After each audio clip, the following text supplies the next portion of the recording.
Hello বন্ধুরা, কেমন আছো তোমরা সবাই? আশা করছি তোমরা সবাই অনেক ভালো আছো, সুস্থ আছো। আমিও ভালো আছি। তো চলে আসলাম তোমাদের সামনে একটি ছোট্ট মিনি ব্লগ নিয়ে। তো আশা করছি আমার এই মিনি ব্লগটি তোমাদেরকে খুব ভালো লাগবে। তো তোমরা সবাই প্লিজ আমার এই ব্লগটির সঙ্গে থেকো। এখন বিকেল হয়ে গেছে, আর সারাদিন একটু বসেছিলাম। বাবা বাড়িতে আসলে তো সেরকম কাজকর্ম করা হয় না। জানোই তো বাবার বাড়ি এসেছি কালকে। যারা যারা আমার ভিডিও দেখো তারা জানো যে আমি কালকে বাপের বাড়ি এসেছি। আর কালকে একটা অনুষ্ঠান ছিল, ছোট্ট কীর্তন হয়েছিল বাড়িতে, তাই আসা হয়েছিল আর কি। কালকে বিকেলবেলা আসে, কালকে যাওয়ার কথা ছিল, কালকে কিন্তু যেতে পারিনি। কারণ 10টার পর থেকেই আকাশের অবস্থা এত খারাপ হয়ে গেছিলো কি, বৃষ্টি প্রচণ্ড, জোরে জোরে বৃষ্টি। সারাদিনে একটু একটু খারাপ ছিল আকাশের অবস্থা। আজকেও সেরকম, আজকেও মেঘ মেঘ অবস্থা, মনে হচ্ছে যে বৃষ্টি হবে। তো যাই হোক, অনেক কথাই বললাম। এখন একটু এখানে চেয়ারে বসে আছি, দুপুরে খাওয়া দাওয়া করেছি। এখন একটু এখানে চেয়ারে বসে আছি, খাওয়া দাওয়া করলাম সবাই মিলে। বাড়িতে কেউ নেই, বাবাও কাজে গেছে, মাও কাজে গেছে।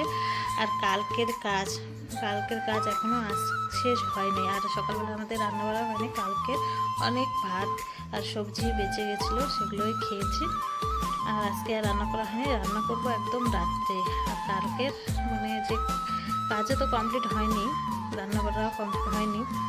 তো আজকে এখন অনেক কাজ আছে, সেগুলোই করব আর তোমাদের সঙ্গে শেয়ার করব। তো তোমরা সবাই আমার সঙ্গে থেকো। এখন আমি চলে যাচ্ছি রান্নাঘরে, আর রান্নাঘরের অবস্থাটাই তোমাদেরকে দেখাবো। এই যে দেখো রান্নাঘরের কি অবস্থা হয়ে আছে। তো এগুলো এখন আমি আর পরিষ্কার করব। কালকের অনেক ভাত, এই যে দেখাচ্ছি তোমাদেরকে, এই যে অনেক ভাত। এখানে এক ঢাকি ভাত ছিল, তো অনেক ভাত শেষে হয়ে গেছে, আর একটু ভাতই আছে। এখানে কাঠের ঘন্ট আর পাঁপড় ভাজা ছিল, সেগুলো খেয়ে ফেলছি। এখানে দেখো একটু পান্তা ভাতও আছে। তো এই সবগুলো এখন আমি পরিষ্কার করবো, রান্নাঘরটা ধুয়ে নেবো। কারণ মাও কাজে গেছে, বাবাও বাড়িতে নাই। মা বলছিল এগুলো থাক, আমি কাজের থেকে এসে করব।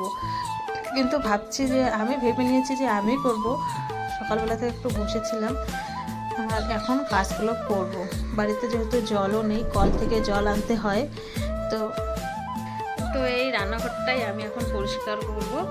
আর বাড়িতে জল নাই, জল হচ্ছে কলের পাড় থেকে আনতে হয়। তো জল এনে নিয়ে কাজ করতে হবে।